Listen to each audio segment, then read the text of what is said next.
As Western New Yorkers continue to dig out, government officials will work to determine the cost of cleanup. And as the I-Team's Sean Mickey reports, the total will likely be in the tens of millions.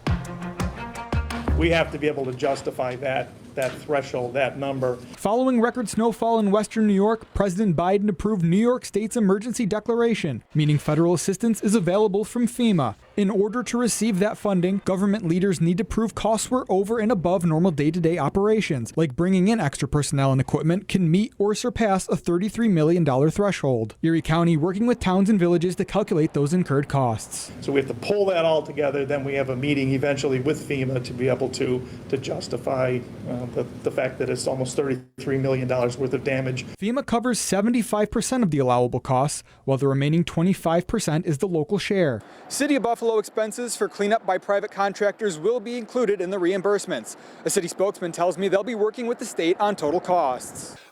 Expensive storm, a lot of overtime dollars used, still being calculated. The last time New York State submitted an emergency declaration request for a winter storm was following the November 2014 storm dubbed Snowvember. The state had to meet a $27.3 million threshold for reimbursement. The total cost far surpassed that total, coming in at $46 million. For the I-Team, Sean Mickey, 7 News Buffalo.